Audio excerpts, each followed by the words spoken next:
이게 그 성경 마태마가 누가복음에 요한복음도 마찬가지예요. 이 7가지의 이 분류 측면은 다 똑같아요. 똑같아요. 사복에서예요. 전부 다 요한까지? 전부 다 이 순서로. 요한복음까지요? 이 순서로 다 됐는데 요한복음은 이제 별도로 독립하는 이유는 장별로 전부 다 형태가 됐기 때문에 그렇죠. 좀 달라요. 다르죠. 이것은 조금 이 순서 분류가 달라서 마태, 마가, 누가 공관복음만 이 형태로 이제 우리가 구분해가지고 7가지로 다 됐어요. 여기서 이제 우리가 구분하는 것은 여기 구분되고 이렇게 구분이 이제 될 수 있고요. 여기서 또 이것도 하나가 또 구분되기도 하고요. 그래서 이 형태를 보면은 초기, 중기, 후기라는 이 3가지 형태를 갖다가 딱 보고 앞에 탄생과 살해, 그 다음에 뒤에 예루살렘 입성과 부활, 이 측면으로 이 그림을 갖다가 딱 새겨놓고 있으면 돼요. 이제 우리가 전체 그림 갖다가 딱 새겨놓고 있으면 이게 뼈대예요? 복음서에? 이 그림이 이게 전부 다 이제 마테마가주가 전체 그림을 이 그림을 그리는 거죠. 전체 그림을 갖다 그릴 때는.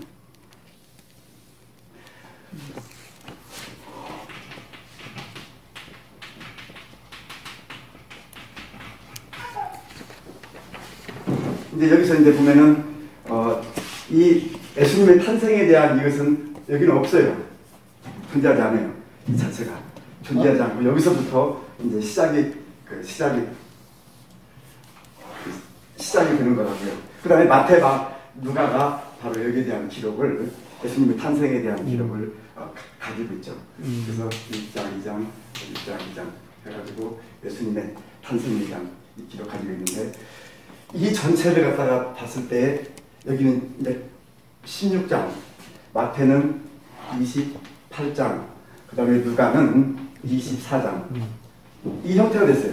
똑같은 이 사역들인데 이 장으로 들어갔을 때는 이것 때문에 안 되는 거예요. 서로 간에 이제 맞추기가 다르니까요.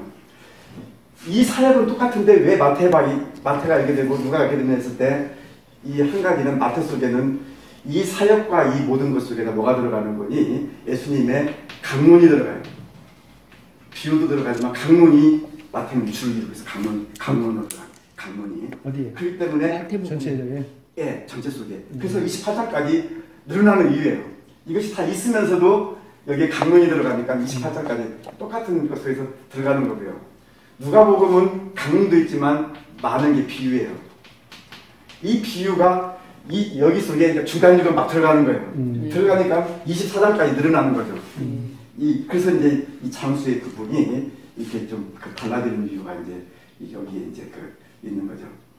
그렇다면 이제 마가복음은 1, 2, 3장, 4, 5, 6장, 10장 하나가 약간 우리가 이제 나중에 이제 여기는 10장이 되고 15장이 구분되는데 8, 9, 10, 11, 12, 13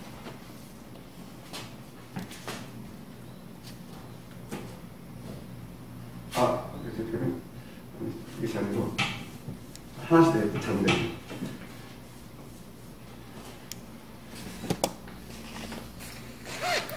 이게 초기 사역 속에서 같이 들어가는 1, 2, 3, 그 다음에 주,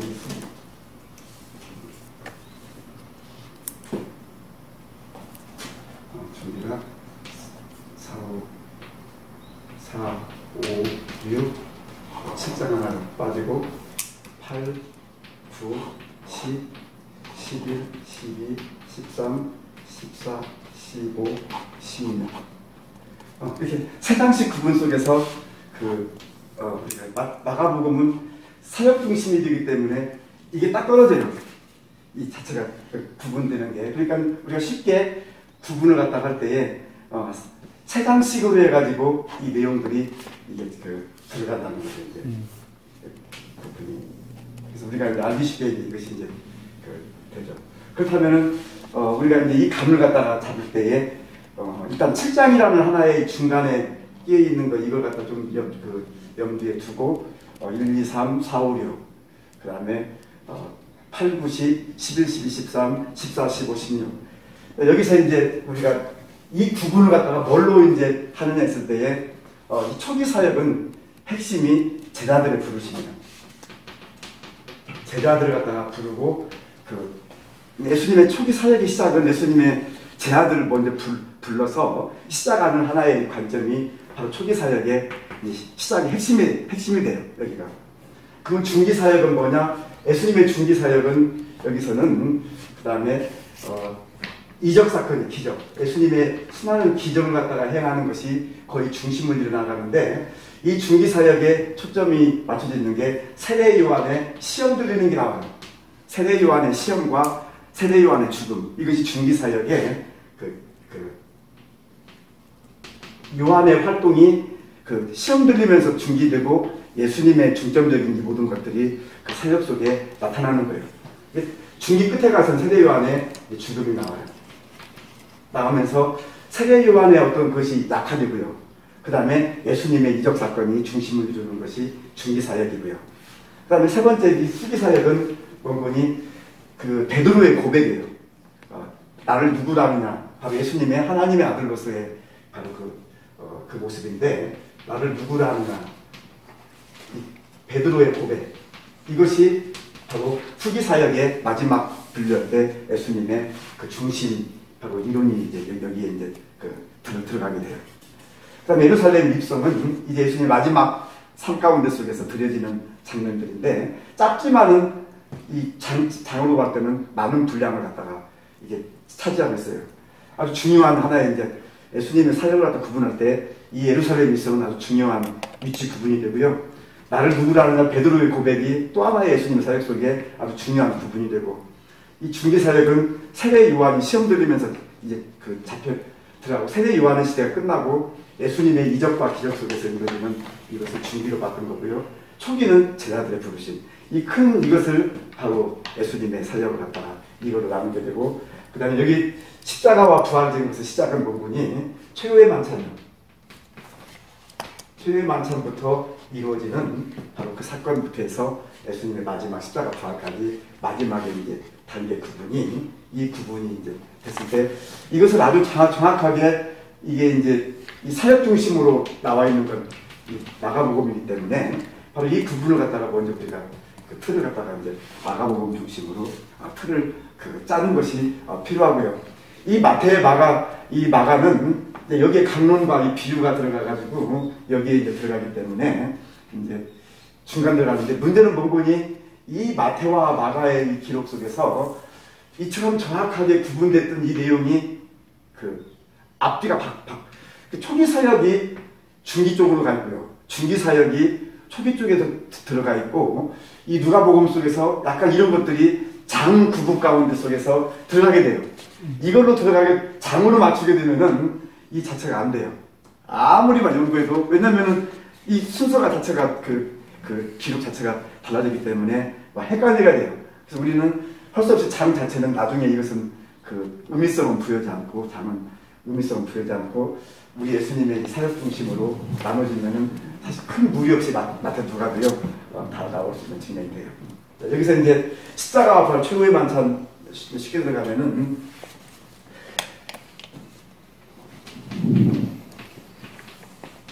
마지막에 이제 14, 15, 16이 최후의 만찬에서 시작된 이 사건이 되고요.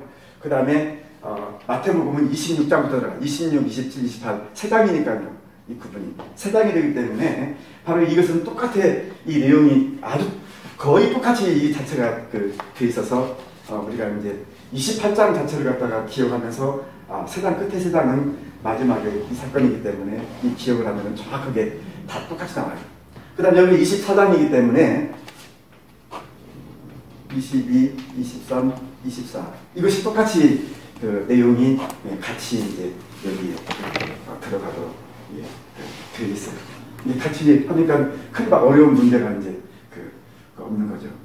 그리고 근데 가운데 이제 들어가는 것들을 우리가 보면은 이 강론 중에서 우리가 초기 강론 속에는 4, 5, 아니 5, 6, 7 이 앞에 마태복음은 5, 6, 7장이라는 이 자체가 예수님 강론으로 산상수훈이 바로 들어가요. 그 하기 전에 초기 사역을 하기 전에 산상수훈부터 이 말씀에 이 강론이 들어가기 때문에 결국 예수님의 초기 사역의 이 모든 것들은 8장부터 이 초기 사역이 이제 시작이 돼요. 8장부터. 그래서 우리가 이 초기 사역을 갖다 구분하는 것 중에 이 산상수훈의 5, 6, 7장을 딱 암송해야 돼요. 이게 시작하기 전에 이게 딱 들어갔으니까. 그렇다면 앞에 1, 2장이 탄생이 나왔으면은 3장은 자연스럽게 예수님의 40일 금식과 세례에 대한 이야기가 여기 딱 나오는 거죠. 이제 앞에 그 사건 속에서 구분 자체가.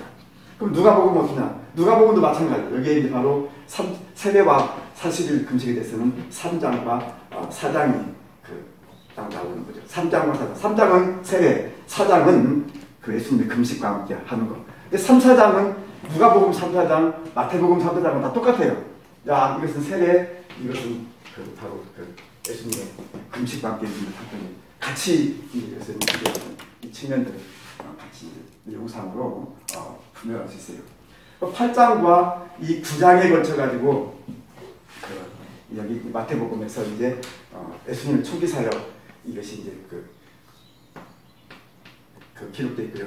10장에 가서 뭐가 나오는 거니? 초기 사역의 제자들의 부르심에 대한 이 핵심이 됐다고 그러는데 이 10장 자체가 이 제자들을 파송하는 파송.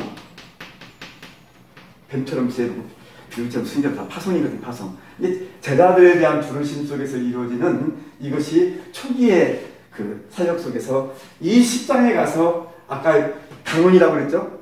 그러니까 바로 이 10장은 파송장, 예수님의 강론이 이렇게 들어가는 이것을 이제 우리가 이해를 하게 돼요.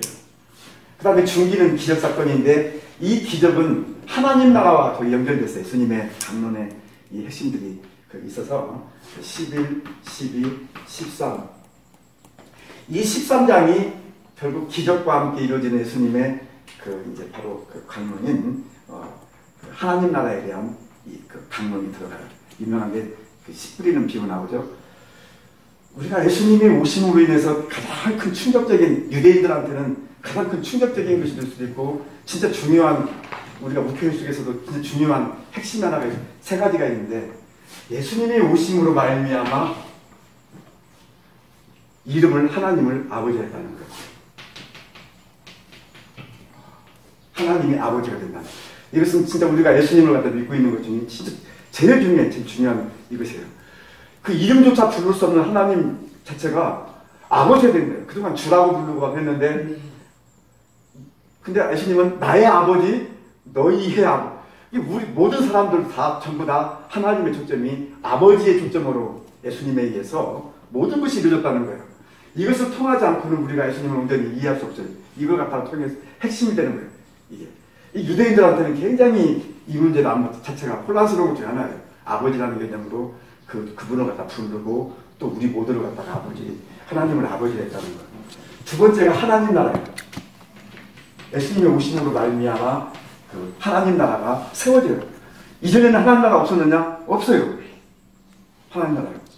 회개하라 천국이 가까웠느니라.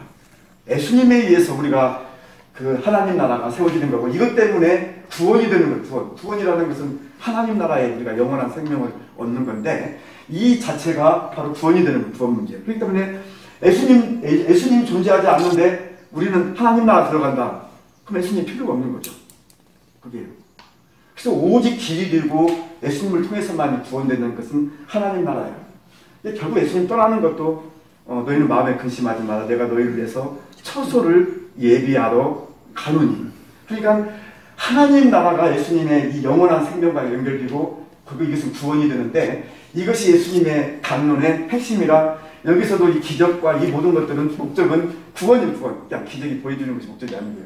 이런 면에 있어서 바로 여기서 13장은 완전히 예수님의 하나님 나라에 대한 강론으로 이 내용의 이제 핵심이 이제 들어가는 거죠. 이러다 보니까 이제 길어질 수밖에 장수가 이제 길어지는 하나의 측면이지만 큰 틀로 볼 때는 다 같은 이 맥락 속으로 이제 다 우리가 이제 들어갈 수가 이제 있다는 것이죠. 그리고 이제 여기서 이제 그 세례 요한의 죽음을 14장에 가서 마지막 죽음 문제가 딱 나오고요. 11장은 세례 요한의 시험이요. 오실 그이가 당신입니까? 하고 물어보잖아요. 이때부터 이제 문제가 세례 요한의 이것은 끝나는 하나의 이제 그 측면들이고 14장에서 세례 요한이 목베임 받음으로 죽음으로 예수님의 중기 사역의 이 기적 사건. 이때 일어난 것들은요. 5,000명의 기적 사건, 4,000명의 기적 사건, 물 위를 갖다 걷는 사건, 그 다음에 죽은 이제 우리가 회당장의 딸 야이로의 딸을 살리는 사건, 아주 중요한 예수님의 기적의 핵심들은 다 중기에 일어나요. 초기에도 기적이 있었는데 초기 기적 사건의 가장 중요한 것이 예수님의 오신 걸 갖다가 구원을 설명하기 위해서 말한 것이 바로 중풍병자예요. 일어나 걸어가라, 아니면 그 죄사함의 권세가 있다. 이 문제는 왜 초기인 거니? 이것은 굉장히 중요해요. 예수님의 하나의 기적의 모든 것들이 단순한 것이 아니라 죄사함에 대한 권세를 선포하기 때문에 가장 먼저 앞에 이 말씀이 딱 들어가는 거예요. 이 자체가 여기서도 바로 앞에 대한 이 설명이 들어가고요. 마가복음도 여기서 그 초기 사역, 초기 사역의 5장에 마가복음 4, 5, 6 제가 헷갈리는 마가복음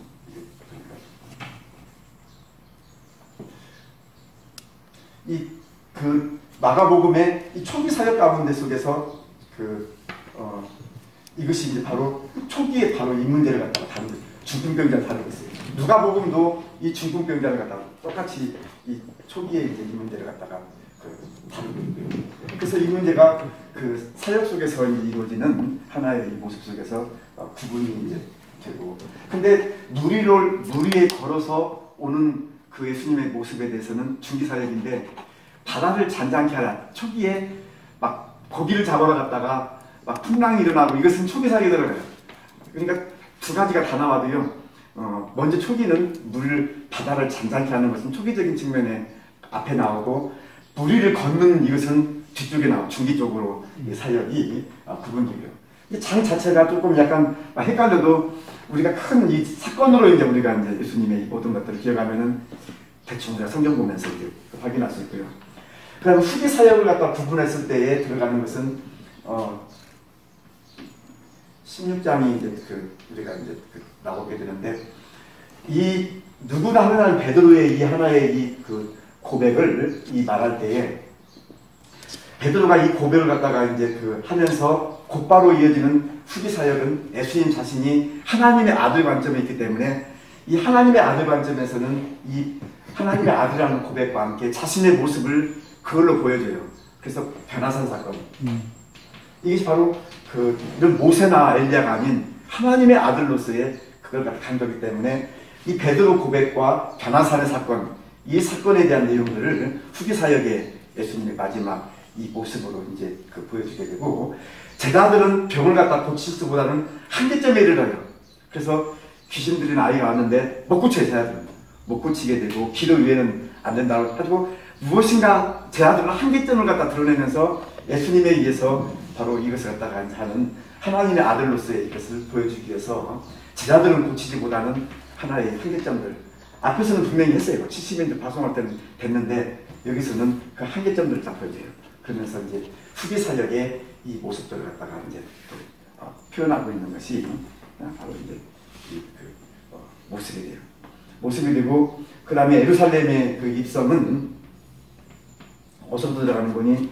300데나리온의 향유를 부은 베다니 이 마리아가 예수님의 죽음을 갖다가 예비하면서 바로 이 사건을 예루살렘 입성과 함께 이 문제가 들어가요. 마리아, 베다니에 있는 마리아.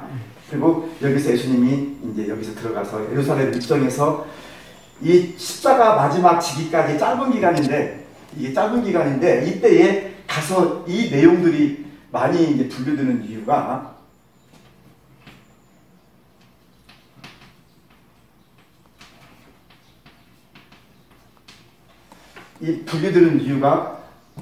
종말론 강론을 한다는 거예요. 예루살렘 입성을 갖다가 하신 다음에 예수님이 많은 활동보다는 마지막 들어가서 이 종말에 대한 하나의 이 이야기를 바로 이 가운데 속에서 예수님이 하게 돼요.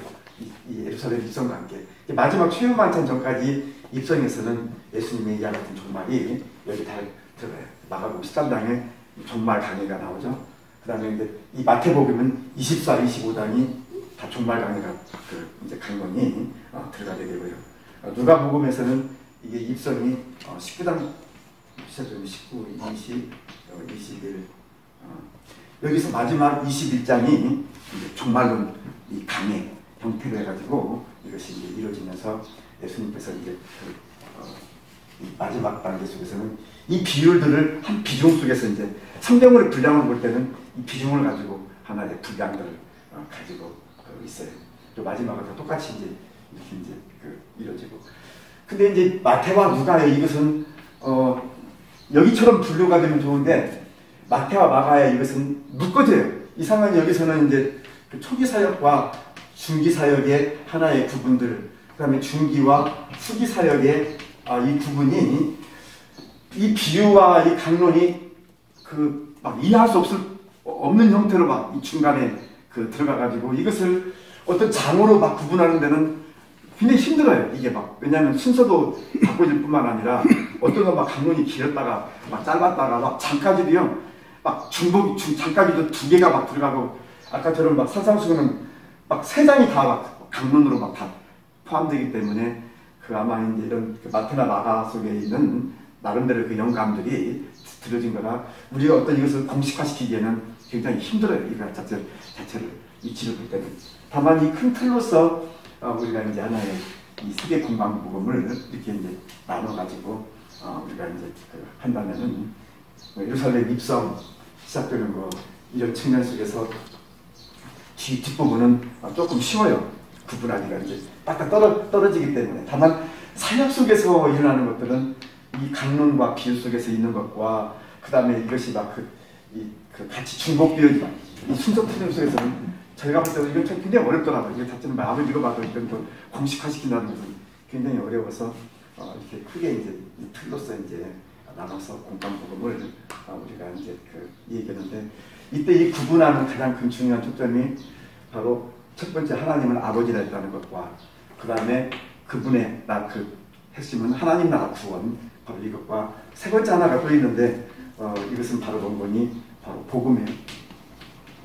복음이 선포됐다는 거예요. 예수님에 의해서 바로 이제 복음이 선포되고 예수님의 자체의 권위와 권세와 이 모든 것들이 들어가게 돼요.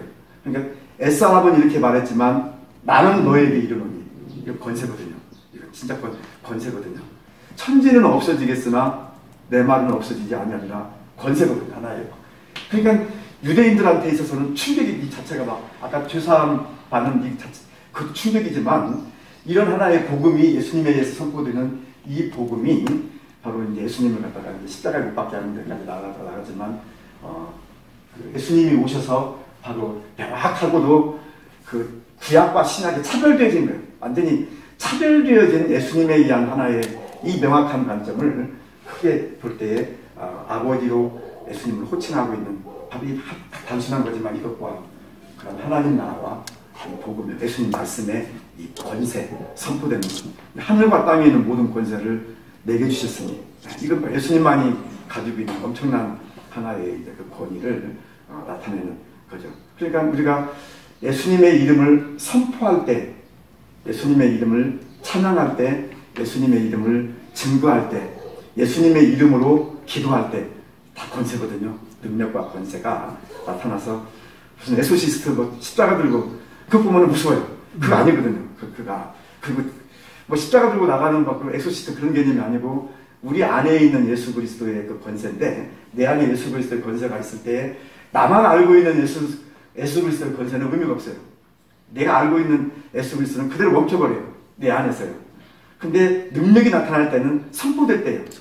네, 내 안에는 예수 그리스도가 선포되질 때. 그래서 예수님이 이 기적을 보여주는 거예요. 그러니까 단순히 자기 혼자만 하는 것이 아니고 그 예수 그리스도의 이름으로 명하노니 선포거든요. 그 이름을 갖다 명하노니 내 이름으로 기도하라. 뭐든지 다 이루겠다. 능력들을 하나의 복음 속에서 예수님 자신의 이 모든 것들로 이것을 다 보여주고 있죠. 그래서 그 속에서 바로 우리가 찬양할 때에 또 예수님의 이름을 나타낼 때에 드러날 때에 권세가 있는 거지. 내 안에 있으면은 그 자체는 내 안에 머물러 있어가지고 능력이 없어요. 그래서 어떻게 보면은 우리 안에 있는 예수 그리스도를 어떻게 우리가 내 삶 속에서 나타날까 했을 때 바로 그 보여주고 십자가 사랑 속에서 하나님 사랑과 이웃 사랑에 대한 하나의 그 권한 속에서 주님이 십자가로 오늘 우리를 갖다가 만드는 이것이라. 결국에 이 모든 것들은요, 예수님의 탄생과 그 다음에 예수님의 십자가와 예수님의 부활과 마지막 이어지는 성령 강림까지 하나로 다 보여주고, 이걸 보여준 것이 성부, 성자, 성령도 하나고요. 이 자체가 하나 개념 속에서 세상 끝날까지 함께한다. 마지막에 세상 끝날까지 함께한다는 것은 결국에 그 삼일체 되신 하나님의 하나 되심 속에서 오늘 우리에게 그 보혜사로 보내준 거라. 우리가 복음서 같은 이와 같은 관점들은 이것으로 이제 우리가 큰 틀을 보고요. 이 구체적인 하나의 이제 강론과 이 비유에 대한 하나의 장들을 갖다 볼 때에 저는 이제 이 비유를 요한복음을 통해 가지고 이 장을 갖다 구체적으로 장 들어갈 때는 요한복음을 통해 가지고 이 장을 갖다 암송하면 장과 비교시킨 거예요. 요한복음을 통해 가지고요. 여기서 지금 제가 이제 일단 그 자체가 부과되고 하도 많이 나오니까 이 장을 갖다가 뭘로 이제 그 요한복음을 통해서 했는데, 요한복음을 갖다가 이제 우리가 먼저 알면은 이제 다른 이 복음서의 이 문제를 갖다가 장을 갖다 구분하는 것을 좀 그림으로 이제 그랬는데, 우리가 요한복음이 여기가 갈릴리가 있고 여기가 예루살렘이 있는데, 여기서 요단강 이 세례 봤죠? 여기서 시작되거든요. 이 세례 시작됐을 때에 바로 성육신도 위에서 아래로 내려오는 거. 요단강도 여기서 사해바다에서 아니 갈릴리 바다에서 사해로 흘러가는 하나의 일장이기 때문에 1번으로 봤거든요. 요한복음 1장은 바로 이제 성육신과 세례. 이것이 요한복음 1장이 되고 여기서 바로 갈릴리로 올라가요. 갈릴리로 올라갔을 때 이 2장에서는 두 개의 항아리가 있는데, 하나는 물 항아리가 있고 포도주 항아리, 두 개의 항아리 그림이 딱 그리죠. 바로 이 2장이 두 개의 항아리 2장이 그림이 딱 그리죠. 다시 또 내려와요. 3년 공생애가 시작되는데 내려갔다 올라갔다 내려갔다 올라갔다 이제 마지막이죠. 3년 공생애 이제 표시하는 건데, 2장에서는 이제 바로 두 개 항아리니까 2장이 되죠. 세 개의 형상이 보이는데, 물이 있고요. 여기에 성령이 비둘기처럼 내리고요. 바람이 불어요. 이 세 가지죠. 바람이 불고 비둘기 성령이 있고요. 이 물이 있어요. 이 세 가지잖아요. 내가 거듭남, 니고데모한테 거듭남을 갖다 설명할 때 물과 성령으로 거듭나야 된다. 근데 이 사람은 바람이 우리에게 임하는 것과 같다. 이 세 가지 형태를 예수님이 거듭남에 대해서 설명할 때 이걸 설명했거든요. 이 세 가지 형태니까 니고데모라고 한 장 전체가 나오니까 세 가지에서 3장. 그 다음에 위로 올라가는데, 여기서 올라가는데 여기가 사마리아 땅을 지나가거든요. 여기 사자가 사마리아, 여기에 수가성 사마리아 땅 수가성, 여기에 바로 수가성 여인을 만나서 물을 갖다 타다 하는 것이 나오죠. 사장에서 사마리아 그 수가성 사자, 이 사건은 사장이 되고요. 그 다음에 이제 5장으로 내려오는데, 내가 이 길이죠. 올라갔다가 내려오는 거 5장이 되는데, 다시 또 이제 올라갔다가 내려오면서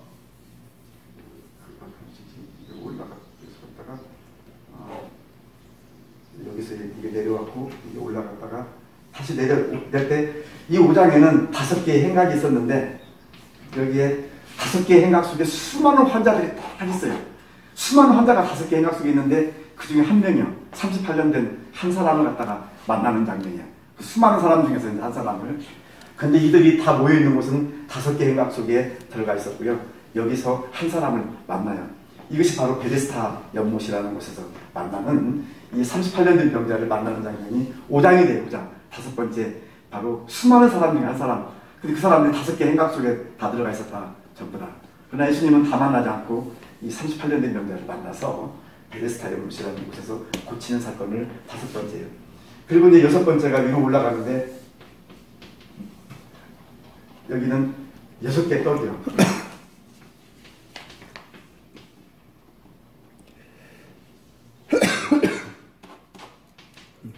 이게 5병이요. 5병. 5개 떡이거든요. 근데 이 떡은 사실은 5개가 아니고 6개, 6개. 6개 떡이 돼요. 그래서 6개 떡이 되기 때문에 6장이 되는 거예요. 그 이유는 5병이 중요한 것이 아니고요. 이게 바로 떡이 또 하나 떡이 있는데 생명의 떡이에요. 생명의 떡. 이것을 설명하기 위해서 이것이 5병의 이 기적사건이 5,000명 사건이 존재하는 거예요. 설명하기 위해서요. 내가 생명의 떡이라는 걸 갖다가 예수님이 자신을 설명하기 위해서요. 그러니까 보리떡 5개가 있는데 이것보다 더 중요한 또 하나의 떡이 있다. 진짜 중요한 떡이. 핵심은 예수님 자신이 생명의 떡이라는 것을 설명하기 위한 것이다. 그래서 6장이 되는 6개 떡이 돼서 이제 우리가 그 6장이 되는 거죠. 7장은 마지막에 이제 예수님 내려오는 장면인데 내려올 때에 바로 이것은 7월이요. 유대인들의 달력 중에 7월 속에서 뭐가 들어보니 나팔절이 있어요. 나팔절. 그 다음에 7월 10일 날 대속죄예요. 7월 10일 날. 그리고 이어서 거기서 이루어지는 것이 초막절을 지켜요. 굉장히 중요한 거라 이것을 예수님이 지키는 거예요. 내려오는 거예요. 그래서 이 7장에 가면은 이 내용이 나와요. 이 초막절 지키는 내용에 대해서 예수님이 이 한 장 전체에 이거 설명하고 있어요. 굉장히 이 중요하기 때문에 이 자체가 유대인들한테 중요하고. 그래서 이 7장은 이 내용을 설명하는데 7월이요. 7월. 네, 이것과 연결돼서 7월 달이 되고요. 그 다음에 내려오면서 8장에 보니까 8장에 새카만 돌, 죽음의 돌. 위에는 던지지 않은 아무도 돌 던지지 못하는 하얀 돌이요. 8장에 돌 보니 가늠한 여인이 왔을 때 이 죽음의 돌은 다 던져야 되는데 아무도 못 던졌어요. 정작 사니까. 그러니까 아래 돌은 까만 돌, 위에 돌은 아무도 던지지 못한 돌. 네, 가늠한 여인 사건 8장. 8장이 딱 나오죠. 8장이 바로 그 사건이 나오죠. 한 장 전체가 이것만 딱 설명하고 있어요. 다른 거 전부 다요. 그 다음에 9장에 들어가는데 9장은요 눈이 있고요 눈물을 흘려요. 눈이 떠져가지고요. 원래는 눈이 멀어가 버렸어요. 이 사도 바울이 눈이 멀어가 아니 그 실로암 연못에 있는 사람이 눈이 멀어가지고 있다가 같이 있으니까 눈 떠진 거예요. 감사의 눈물을 흘리죠.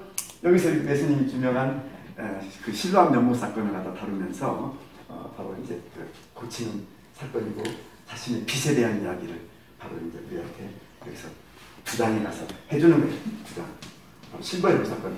근데 이 사도행전 9장에 가면요. 그 유명한 사도 바울의 회심이에요. 아나니아가 눈 뜨게 만들어가지고 사도 바울이 회심하잖아요. 그 사건은 사도행전 9장이요. 눈 감았다가 눈 동사됐다가 눈 뜨지는 거예요. 사도행전 9장은 바울의 회심장.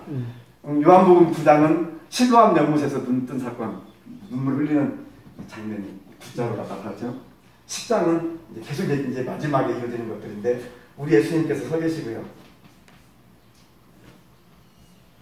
서 계시고 여기에 때를 이루는데 이 양떼요. 양떼가 때를 이루고 있어요. 10장이죠. 예수님은 일자로 서 있고요. 우리 예수님은 일자로 서 있고 이 수많은 양떼들이 때를 이루고 있는데 이것이 바로 12절 10장의 그림이에요. 나는 선한 목자라. 선한 목자라. 선한 목자라. 사꾼들은 다 도망가는 야 이리 가면 도망가는데 나는 양들을 위해서 내 목숨을 바친다는 유명한 한 장 전체가 이 선한 목자에 대한 이 내용을 갖다 설명하고 있어요. 이 10장이에요. 예수님이 양들은 동그라미 양떼 10장 그림이 이 그림이 딱 그려지는 거죠. 이 그림이 그려지고요. 11장은 관이 있는데 이 관 자체가요. 관도 있고 돌문을 닫았다. 돌문을 이렇게 열었다. 이 문을 갖다 열었다. 11자로 보는 거예요. 네, 7장. 나사로의 유명한 부활 사건이죠. 나는 부활의 생명이니. 그 예수님이 나사로를 갖다 돌문이 열려진 거예요. 돌문 닫았다가 돌문이 딱 열려졌다. 11자가 되는 거예요. 열리니까요.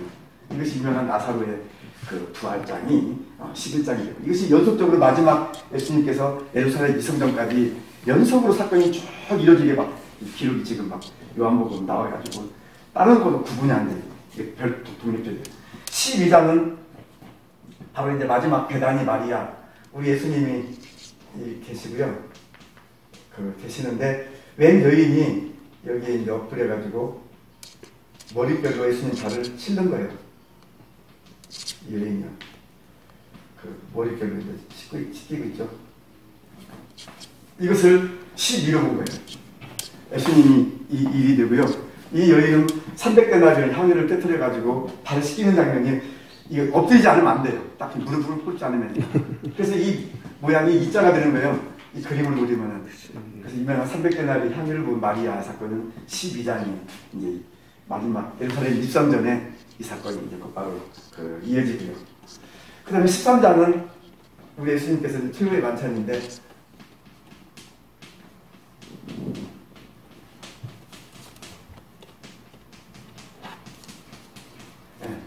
여기서 이 12명의 제자들이 있고요. 한가운데 예수님이 있어요. 아까 생명의 떡처럼 반드시 포함되어야 돼요. 주제는 예수님이시지 12제자는 아니거든요. 12명의 제자와 함께 최후의 만찬 예수님의 이 모습이 13장이 되는 거죠. 그래서 생명의 떡처럼 5개 플러스 증거. 그 다음에 세족식이요. 세족식도 주제는 예수님이에요. 12명의 제자가 다 있고요. 예수님이 주제 속에 있어서 열쇠 들어가는 거죠. 13장 계속 이루어지죠.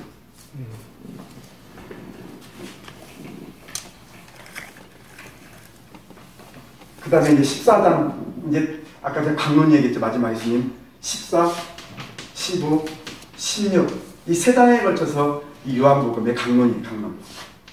이 마지막 예수님의 이 강론을 갖다가 14, 15, 16장에 걸쳐가지고 예수님의 강론이 이제 마지막 강론이 있게 되는데 이 중에서 15장을 한가운데로 세워놓고요.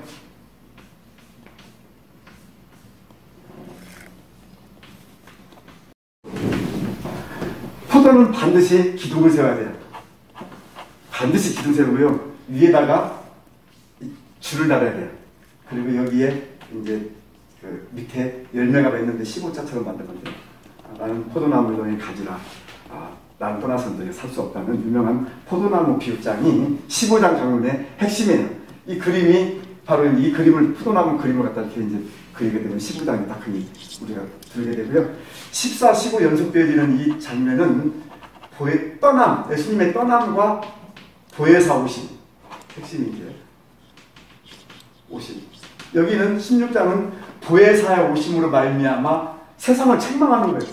이분이 오셔가지고 그냥 사역 역할이에요. 책망하는 거. 그래서 이 보혜사로 말미암아서 오는 보혜사의 사역의 역할을 갖다가 뒤에서는 설명해주고 앞에서는 자신이 떠나야만이 보혜사가 와야 된다고 이것을 지금 말해주는 거죠. 그러니까 너희는 마음에 근심하지 마라. 하나님 나를 믿어라. 요한복음 14장. 그러니까 아니 떠나면 어디로 가는 겁니까? 떠나면 어디로 가는 겁니까? 그러니까 이제 빌립이 막 질문하고 막 하니까 바로 그 길은 내가 곧 길이요 진리요 생명이다. 14장에 설명하는 떠남에 따른 내가 바로 그 길이고 진리고 생명이 된다. 이 설명을 바로 여기서 이제 다 하는 이 14장의 강론이 이어지는 거죠. 보혜사 앞에는 보혜사에 대한 오심, 뒤에는 보혜사의 사역에 이 세상을 책망하고 오심을 말미암아서 책망하는 죄에 대해서 책망도 하고요. 그 다음에 이제 나오죠. 의에 대해서 책망을 갖다가 또 이제 하시고 심판에 대해서 책망하는 이 장면들을 갖다가 이 오심으로 말미암는 이것을 갖다가 설명하고 17장. 이게 17장은 십자가를 앞에 두고 예수님의 기도하는 장면이에요. 예수님께서 십자가를 앞에 두고 기도하는 장면이 이게 1자는 예수님 자신의 십자가를 두고요. 7자는 예수님의 기도하는 장면을 7자로 봤어야 돼요. 7자로. 한 장 전체가 예수님의 기도장으로 되어 있죠. 완전히 겟세마네 마지막 그 예수님의 그 기도하는 한 장 전체가 기도 십자가 앞에 둔 예수님의 마지막 기도 장면이 이제 그림이 예수님의 이 모습이 그 기도 장으로 되고요. 그 다음에 18장은 기둥이 큰 기둥들이 서 있고요. 그 다음에 여기에 두 개 2층 되는 호화스러운 이런 건물들이 있어요. 호화스러운 건물들이 있는데 이게 바로 원본이 빌라도 법전이에요. 빌라도 법전, 옛날 로마의 건물들이 기둥이 반드시 있고요. 호화스럽게 2층으로 된 이런 건물이 있는데 이게 바로 18장 18회 2층과 2층 건물인데 이 빌라도 판정장이 빌라도의 재판장이 18장으로 달려졌고요. 그 다음에 19장은 골고다 언덕이 있는데 골고다 언덕에 성부와 성자와 성령이 있고요. 성부 성령이 있고 이 십자가는 세 개의 십자가가 같이 있고요. 여기에 세 무리가 밑에 있게 되는데 하나는 군병을 갖다 볼 수 있고요. 또 하나는 강도, 같이 다 강도가 있고요. 마지막까지 온 요한과 마리아가 있어요. 그래서 골고다 언덕에는 세 가지 형태의 모습을 갖다가 볼 수 있는데 19장은 십자가 선상에서의 예수님의 이 모든 것이 19장에 십자가가 나타나 그게 뭐라 그랬어요? 강도, 군병, 네. 강도. 끌려온 강도. 네. 그 다음에 마리아와 마지막까지 온 요한. 이것이 나중에 가상치료까지도 이걸로 완전 암송하게 되거든요. 이 그림으로 가상치료를 갖다가 우리가 이제 암송하는 것도 이렇게 쭉 타고 올라가는 가상치료라고 보이죠. 그래서 이게 그래서 그 9개 성부, 성자, 성령과 함께 이 19장에는 십자가에 대한 사건이 나오고요. 20장에 가가지고는 아까 11장하고 대조해요. 여기는 또 11장은 내무남불로 일자가 됐고 20장의 부활은 이제 바로 예수님의 부활장이죠. 이게 문이 동그란 문이 무덤문이 열렸다. 이게 20장 부활장이죠. 예수님 부활장. 그 다음에 21장에 가가지고는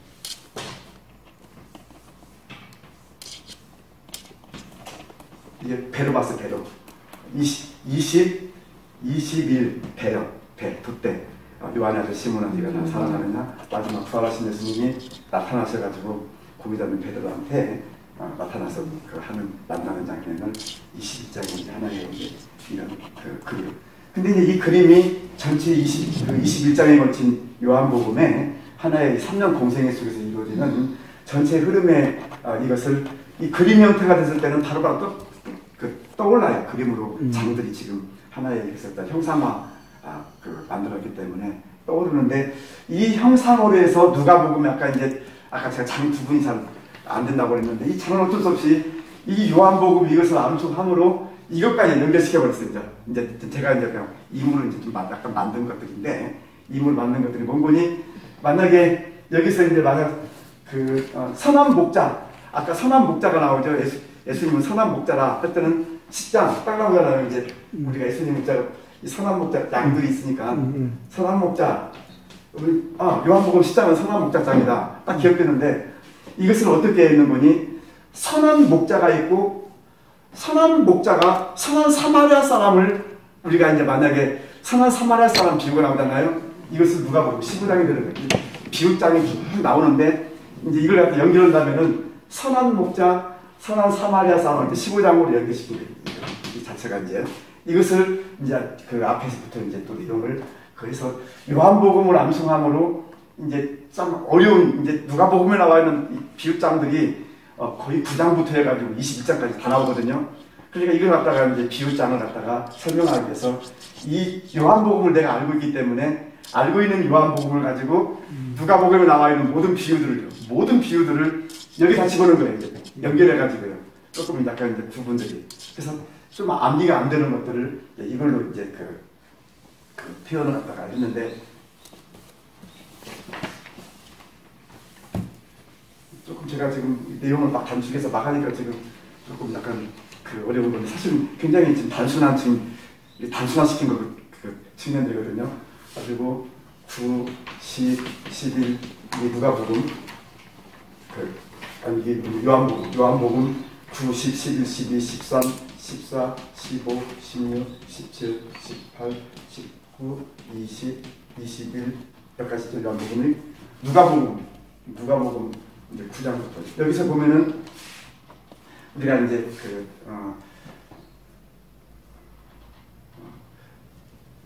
누가복음 9장은 아까 실로암 눈물 흘린 장면 이걸 갖다 먼저 기억을 실로암 10장은 선한 목자 10장은 선한 목자 이건 나사로 죽음이죠. 나사로 이걸로 딱딱 이제 성취를 12장은 300데나리온 향유 이걸 이제 기억하는 거 13장은 최후만찬 그 다음에 14장은 보혜사 15장은 포도나무 16장은 보혜사 17장은 기도 중보 예수님의 대제사장의 중보기도 18장은 그 빌라도 법정 그 다음에 19장은 십자가 20장은 부활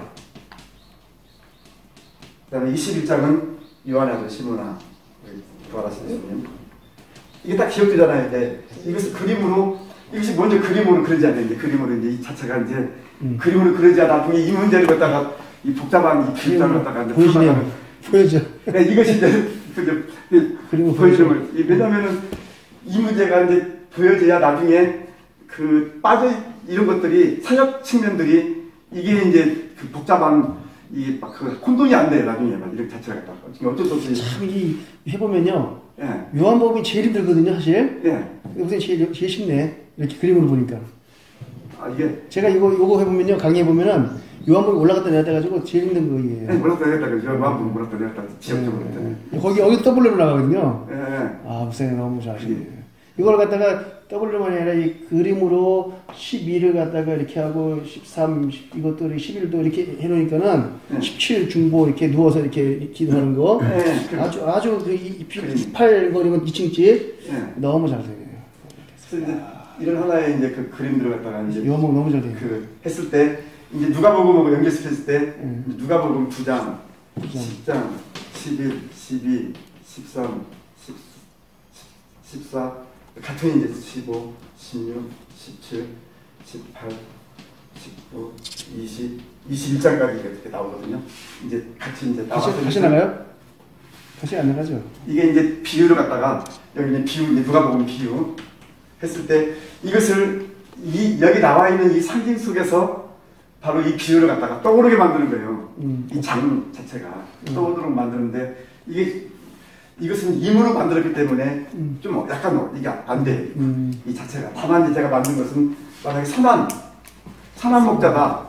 그러면 여기는 선한 사마리아. 선한 사마리아 사람 비유는요. 누가복음 10장에 나와요. 그래요. 네, 누가복음 10장에 나오거든요. 그럼 이 10장에 나오면 이것을 어떻게 알 수 있는 거니? 이 10장의 선한 목자 아까 이걸 기억을 함으로 말미암아 이 같은 선한이니까요. 선한 목자, 선한 사마리아 사람. 그냥 알레고리를 한다면 바로 그분이나 예수님 아니냐. 선한 예수님이 바로 그런 무형처럼 이제 보여주는 이 형태이기 때문에 우리가 아무 상황을 다 같이 이렇게 이제 해나가는 거죠. 만약에 나사로가 나왔다. 죽은 나사로가 예수님 살렸다. 그러니까 여기서는 뭐라고 하는 거니? 바알세불의 힘을 빌려가지고 그런 거 아니냐. 예. 누가복음 11장에는 어떤 예수님의 이것을 갖다 하는 것을 바알세불의 힘을 빌려가지고 막 하는 것이다. 이제 근데 이것이 이제 기적과 이것을 같은 11장 속에서 이제 연결하는 거죠. 이제 죽은 아들 살렸다 하는데 바알세불의 힘을 빌려가지고 네, 이것은 바알세불의 힘을 빌려가지고 다 하는 것들이 나와가지고 막 이제 나오는 하나의 이제 그런 그 모습들이요. 300데나리온의 향유를 갖다가 부었다. 이것은 뭐 보니 자신의 모든 걸 다 드린다고 그러거든요. 그런데 정반대되는 사건이 딱 있어요. 부자예요, 부자. 진짜 부자가 있는데 이 부자 청년이 예수님이 다 갖다 줘라. 그거 다 따라라. 이게 못하는 거예요. 이 마리아는 자신의 모든 걸 다 바쳤어요. 네. 정반대로 이 부자는 돈이 많은데도 다 주고 하라니까 못하는 거예요. 근심하고 가는 거예요. 정반대 사건을 갖다가 할 때 누가복음 12장 그 향유 부은 요한복음 12장 이것이 이제 같이 이제 같은 그림 속에 대조해 가지고 이 형태를 갖다가 지금 아주 잘 됐네요. 그 이제 설명하는 거죠. 최후의 만찬 우리 예수님께서 마지막 최후의 만찬하니까 바로 이제 마지막 떠나 하니까 이 여기서는 본문이 예루살렘아 예루살렘아 예수님의 탄식이요. 네, 나를 위해 쓰지 말고. 예루살렘아 예루살렘아 이 선지자를 파송한 데로 돌로 치는 데 이것이 이제 최후의 만찬에 예수님의 마지막 이 하는 것 속에서 여기 하나의 비유는 이 그 예수님의 탄식하는 장면을 그 예루살렘을 바라보면서 탄식하는 장면이 나오고 마지막에 비유를 한다면은 무화과가 마르잖아요. 무화과에 대한 하나의 비유도 마지막 예수님의 최후적인 이것과 연결해 가지고 무화과 비유가 설명하고 있거든요. 누가복음 13장에는 이 무화과 마지막 때 마지막 때 이뤄질 이 무화과 열매를 보면서 설명하는 비유를 같이 이제 최후의 만찬 속에서 이걸 갖다가 하면서 이걸 갖다 연결해서 이제 기억을 우리가 이제 해나간다는 거죠. 그다음에 이제 포도나무 제가 이제 지금 시켰습니다. 포도나무 비유 보혜사 안 하셨어요? 십자장의 그 보혜사의 그 금식이 있어 이게 나중에 생각나세요? 포도나무 비유 속에서 보면은 뭐가 나오는 거지 떨어져 나가는 거예요. 가지를 맺을 수가 없는 거예요. 가지 네. 없다. 떨어져 나간다. 네. 이것은 잃어버린 거예요. 잃어버린 거. 잃어버린 탕자, 잃어버린 드라크마, 잃어버린 이제 드라크마가 있고, 그 다음에 두 명일 때는 잃어버린 탕자가 되는 것이고요. 그 다음에 잃어버린 양들이요. 양들. 이게 포도나무에서 가지가 떨어져 나가는 것처럼 잃어버린 하나의 형태, 이 탕자의 비유. 잃어버린 탕자. 탕자 비유가 15장이 되는 거예요. 왜냐하면 포도나무 가지에서 떨어져 나가는 것처럼 이게 나가기 때문에 이 같이 연결되는 거예요, 그림들이. 누가복음 15장, 포도나무 가지에서 떨어져 나가는 거 잃어버린 거, 유명한 탕자의 비유. 이것이 이제 같이 15장 속에서 이것이 이제 연결을 갖다가 이제 탕자. 그 다음에 이제 지금 또 빌라도 법정이잖아요. 빌라도 법정 속에서는 뭐가 되는 거니? 18장에서는 빌라도 법정인데 여기서는 재판관이 나오는데 여기도 재판관이 나온다는 거죠. 아주 악한 재판관이. 여인이 와가지고 내 억울함을 갖다가 막 고쳐달라고 막 하도 귀찮게 그러니까 이 재판장 이 사람이 악한 사람인데도 어쩔 수 없이 고쳐주는 거예요. 악한 재판관. 빌라도 재판관이나 이 재판관이나 똑같은 재판관 이 내용이 똑같은 나와요. 둘이 재판관 아주 막 강한 이 재판관. 예. 그러니까 이 재판관의 비유도 18장에서 이 비유를 갖다가 말할 때에 들어주지 않겠느냐 하면서 할 때 이 같은 본류 빌라도라는 재판관하고 이 재판관하고 같이 이제 연결해가지고 지금 기억되고 있고요. 그 다음에 기억이 지금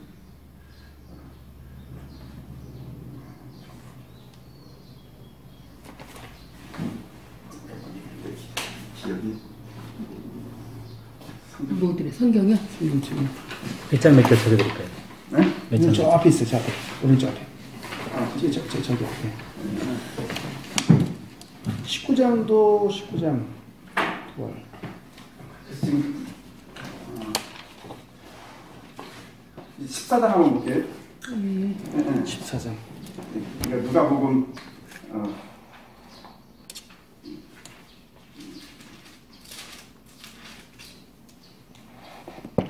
누가복음 19장에는 뭐가 나오는 거니? 사개오 입성. 19장이요? 예. 사개오 입성 머리 나오죠. 19장에 잃어버린 14장. 14장에 보면은 보혜사가 나오게 되는데 보혜사가 오셔가지고 할 때 여기서는 지금 열 문화 비유예요. 열 문화 비유. 예, 이 문화의 비유가 나오는데 여기서 그 두 개의 이제 문화를 남겼다. 내가 10개를 남겼다. 네. 근데 한 개는 숨겼거든요. 숨겼는데 이것을 주님이 칭찬한다는 거예요. 2개나 10개나 다 같이 칭찬한다. 했을 때 보혜사의 성령과 좀 연결했어요. 성령. 네. 성령의 하나의 그 역사를 갖다가 열매를 갖다가 맺는 그 열매를 갖다가 맺는 것처럼 우리가 충성되게 하나의 성실하게 일하는 하나의 장면을 갖다가 해서 열심히 우리가 성령 사역을 열심히. 우리가 은사를 갖다 주셨을 때 성령 은사를 우리가 열심히 성실하게 해야 된다, 감당해야 된다 했을 때 이게 이제 하나같이 묻어두면은 책망이 되지만 그러나 분량대로 2달란트나 문화나 다 열매다 이거죠. 네, 열매로서 맺어지는 이것을 보혜사 이것과 연결해서 이것으로 이제 연결했고요. 그 다음에 누가복음 16장 17장. 아니 이게 이게 문화가 이게 누가복음 14장이 14장이 여기 이것이 지금 혼인잔치. 14장은 큰 잔치비유, 큰 잔치비유. 혼인 큰 잔치. 잔치 추첨하는데 성령께서 오셨을 때에 성령이 오시는데 큰 잔치를 갖다가 그 베풀어 가지고 다 와라, 다 오는데 이상스럽게 다 아는 것이 아니고 그 일부만 청함이 있고 네. 택함이 있어요. 청함과 택함. 이것을 보혜사로 봤어요. 성령께서 우리한테 오시는 것은 다 되는 것이 아니다. 이게 전부 다 그냥 다 교회 나온다고 되는 것이 아니고 성령 세례를 갖다 받은 사람만이 우리가 특별히 주님의 이 거듭난 사람이 되는 것처럼 이걸로 구분해야 돼요. 이걸로. 성령 세례 받은 사람만이. 네, 보혜사의 오심이 성령에 오신 사람만이 그 되는 것이지 다 누구나 교회 나온다고 구원받는 것이 아니다. 근데 다 청함은 받지만 택함 받은 사람은 적은 거예요. 이 문제를 갖다가 다룬 것이 바로 초청받은 사건이 누가복음 14장에 나와 있는 바로 그 사건이에요. 이것으로 지금 성령 이렇게 말하지. 성령께서 오시는데 이제 우리를 부르시고 그런 부분을 해서 큰 잔치 생각하면 되겠네요, 그죠? 예, 좀 이걸로 이제 비교했고요. 네. 그 다음에 16장 보혜사 아까 16장에서는 열문화 비문학에 이 보혜사가 뭐라 했는 분이 책망한다고 그랬어요.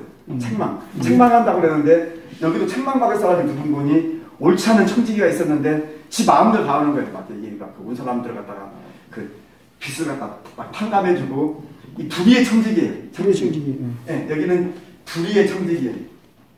불의의 청지기. 그러니까 보혜사의 성령에 의해서 책망하는 이 기준을 갖다가 정해듯이 바로 이 불의의 청지기의 이 모습이에요. 이 자체가 이제 막 그 잘못된 하나의 형태. 주인에게 책망받은 자죠. 네. 그래서 이름이 불인데 마치 책망하는 것처럼 이 자체가 됐는데 그럼에도 불구하고 이 불의 청지기를 주님이 칭찬했어요. 그렇잖아요. 왜냐하면 이것을 가지고 사람을 구원하는 일에 썼기 때문에 그래요. 자기가 언젠가 사람을 얻었다 이게. 비록 돈 자체는 악하지만은 이것으로 많은 사람을 갖다가 사람을 갖다가 살기 때문에 그걸 칭찬을 했는데 이 보혜사가 오셔가지고 책망할 때에 하나의 관점들을 우리가 이제 그 측면에서 연결해가지고 16장은 바로 이 불의의 청지기와 보혜사 이제 그 책망하는 이것으로 이제 그 의에 대해서 죄에 대해서 심판에 대해서 판단하는 거죠. 그 다음에 17장은 뭘로 있는 거니? 우리가 중보 예수님의 그 기도죠. 기도가 나왔고 여기서 나오는 것은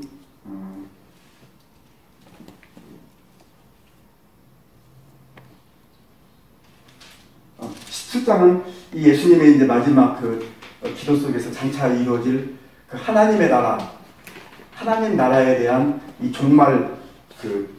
종말적인 관점을 갖다가 여기서 이제 이루어지면서 예수님의 마지막 제자들한테 자신이 떠나게 됨으로 말미암는 위에서 기도를 하게 되는데 그 기도를 바로 그 마지막 그 이제 여기 비유 속에서는 주의 나라가 이제 우리한테 주의 날이 온다는 것, 주의 날이 여기서는 하나님 나라 속에서 종말에 주의 날 여기에 초점이 여기다 뒀어요. 주의 날. 그래서 노아의 홍수 때 같이 온다 이렇게 이제 오는 관점들 갖다가 이제 해가지고 주의 날 관점으로 해가지고 마지막 기도하는 장면과 조금 이것을 그 17장을 연결시키고요.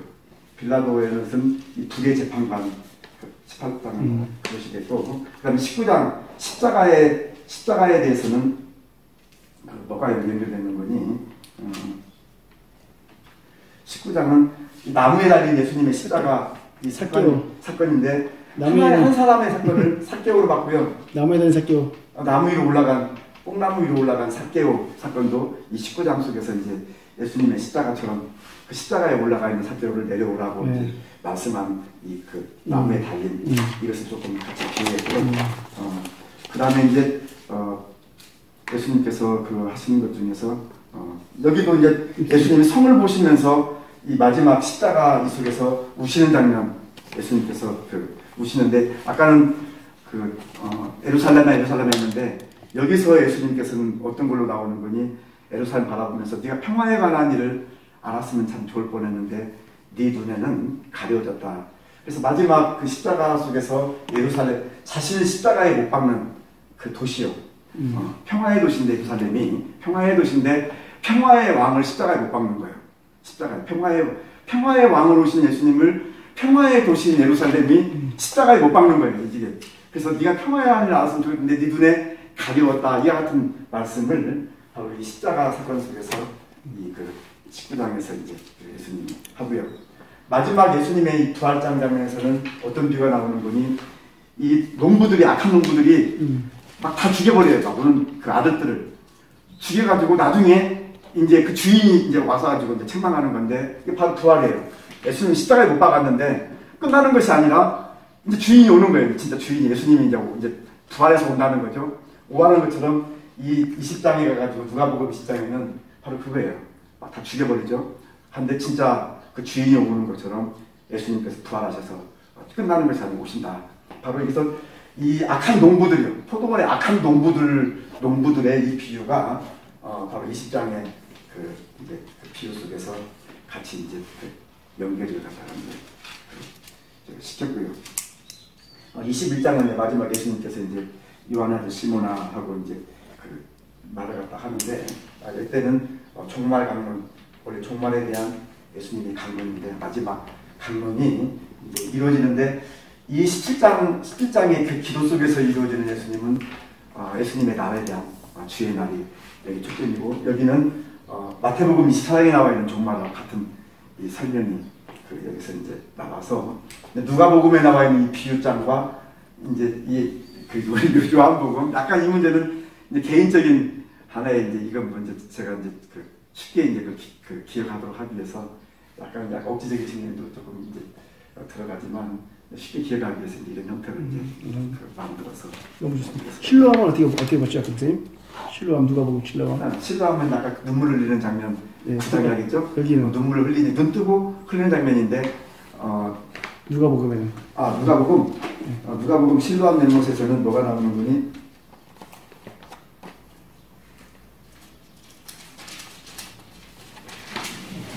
누가복음 그 9장에서는 그 눈을 갖다가 이제 뜨면서 바라보는 장면인데 눈을 뜨고 이제 예수님의 새로운 모습을 바라보는 장면이 변화사냥. 그게 이제 예수님의 이 모습 자체에 대해서 나타나는 하나의 그 모습을 갖다가 이제 표현을 갖다가 해줄 때 새로운 눈을 뜨고 바라보니까 예수님이 하나님 아들로 보이는 거예요. 변화산의 예수님의 영광스러운 모습을 눈을 뜨고 바라본다. 이게 이제 새롭게 이제 그분에 대해서 바라보는 장면을 갖다가 이제 말씀해주고 있고, 그 다음에 이제 우리들의 시각과 예수님의 시각이 다른 것은 천국에서는 누가 크냐 이런 하나의 이제 이것이 나왔을 때 우리의 관점하고 예수님의 이 관점하고는 또 달라요. 이제 그렇죠. 오히려 어린 아이를 갖다 세워가지고 이렇게 주님께서 칭찬하는 하나의 이제 바라보는 관점을 이게 이제 나오는 것이 누가복음 9장에서 나오고요. 그다음에 누가복음 9장에서 이제 지금 이 사람이 따라요. 눈을 뜨고요. 예수님의 제자가 돼요. 사람들이 막 나중에 쫙 책망하거든. 너도 왜 예수님 제자가 될 거냐 막 증거를 하니까요. 실로암 연못에서 이 사람이 제자가 되는데 따르고 이제 제자가 되는 사건이 나오는데 이 누가복음 9장에서는 제자가 될 수 없는 제자가 따르겠다는 사람이 세 가지가 나오는데 내가 따르겠습니다. 이렇게 나와요. 똑같이요. 근데 예수님이 뭐라고 그러는 거니? 인자는 머리 둘 곳이 없다는 거예요. 따르고자 하는 사람한테 인자는 공중에 새도 굴이 여우도 굴이 있고 새도 집이 있는데 인자는 머리 둘 곳이 없다 이게요. 따르겠다는 사람한테요. 이 실로암 연못의 제자가 되는 것과 누가복음의 제자가 된 9장의 제자 되는 것 속에서는 바로 예수님이 곧바로 그 사람들은 이와 같은 얘기를 해주는 거예요. 또 따르겠다고 말하니까 엄마 부모한테 인사하고 가겠다 이게요. 그러니까 죽은 자를 갖다 하는 것이고 너는 나를 따르라. 그러면서 쟁기잡고 뒤돌아보는 자는 합당하지 않다. 이것을 따르겠다는 하나의 제자들에 대해서 이 누가복음 9장에서는 그 말씀들을 갖다가 바로 그 제자들한테 하는 거죠. 그게요. 그래서 이 제자가 되고자 하는 하나의 그 모습과 이 실로암 연못의 제자 이것이 같이 좀 연결 차원을 해가지고 이 9장도 그 하나의 그 말씀과 비유들을 이렇게 연결해가지고 그래서 조금 약간 억지적인 측면도 있지만 일단 기억 속에서는 이 비유들을 이거 앞에 걸 갖다가 해서 이제 하는 걸로 일단 한번 억지가 아니라 아주 자연스럽게 되는데요. 9장에서요. 네? 9장에서 누가복음 9장에서 인자는 머리 둘 곳이 없다고 그렇게 하는 그 얘기 좀 해주시겠어요? 크리스 본권이 이 사람은 어떻게 말하는 거니 내가 예수님을 따르겠다는 것이고요. 제자들이 이 사람이 예수님이 나를 따르라. 이제 제자가 되는 경우는 두 가지가 있어요. 내가 따르겠습니다 하는 경우가 있고요. 하나는 예수님이 나를 따르라 하는 경우가 있어요.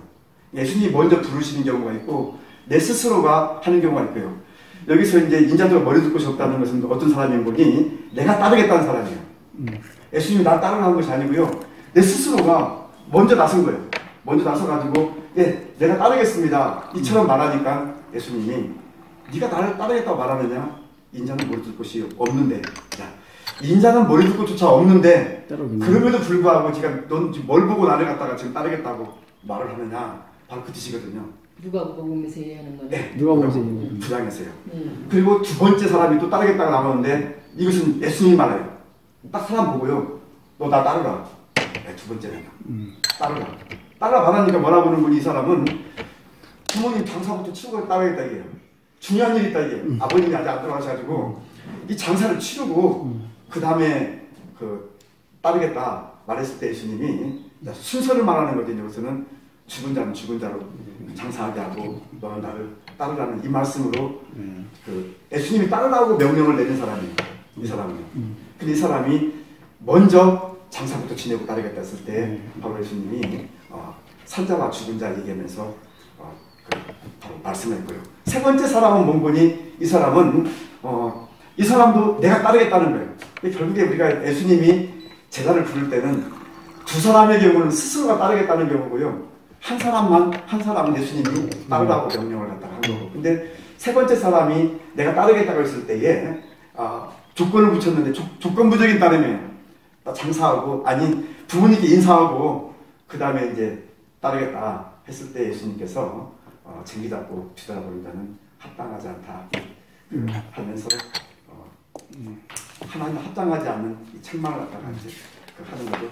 그래서 이런 측면들이 이 실로암 연못의 제자가 나중에 제자들을 따른다고 말하니까 사람들이 막 공격하거든요. 이 사람 갖다가 막 따르는 거에 대해서 막 아주 그냥 막 바리새인들이 막아서 막 공격을 갖다가 하는 장면하고 해서 이 제자들에 대한 하나의 이것을 좀 같이 조금 연결한다. 조금 약간 그냥 조금 복잡하지만요. 조금 쉬워요. 감사합니다.